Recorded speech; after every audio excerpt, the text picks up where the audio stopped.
New research by an international team of scientists explains what's behind a stalled trend in Arctic Ocean sea ice loss since 2007.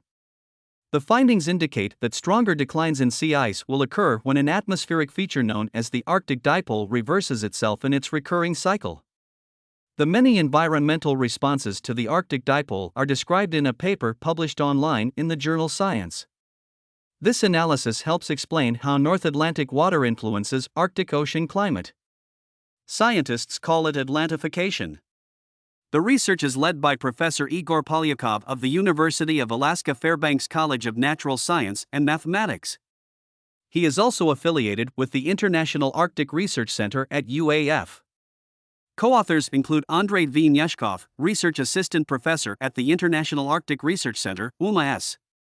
Bott, Atmospheric Sciences Professor at the UAF Geophysical Institute and UAF College of Natural Science and Mathematics, and researchers from Massachusetts, Washington State, Norway, and Germany.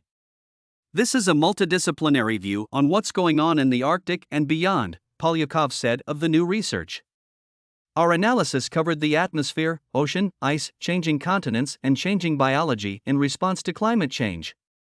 A wealth of data, including direct instrumental observations, reanalysis products, and satellite information going back several decades, shows that the Arctic dipole alternates in an approximately 15-year cycle and that the system is probably at the end of the present regime. In the Arctic dipole's present positive regime, which scientists say has been in place since 2007, high pressure is centered over the Canadian sector of the Arctic and produces clockwise winds. Low pressure is centered over the Siberian Arctic and features counterclockwise winds. This wind pattern drives upper ocean currents, with year-round effects on regional air temperatures, atmosphere ice-ocean heat exchanges, sea ice drift and exports, and ecological consequences. The authors write that water exchanges between the Nordic Seas and the Arctic Ocean are critically important for the state of the Arctic climate system and that sea ice decline is a true indicator of climate change.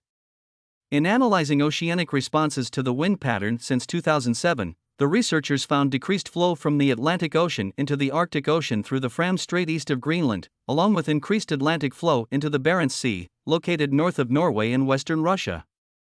The new research refers to these alternating changes in the Fram Strait and the Barents Sea as a switchgear mechanism caused by the Arctic dipole regimes.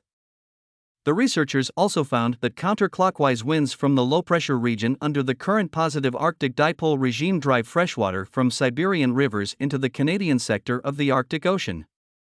This westward movement of freshwater from 2007 to 2021 helped slow the overall loss of sea ice in the Arctic compared to 1992 through 2006. The freshwater layer's depth increased, making it too thick and stable to mix with the heavier saltwater below. The thick layer of freshwater prevents the warmer saltwater from melting sea ice from the bottom. The authors write that the switchgear mechanism regulating inflows of subarctic waters has profound impacts on marine life.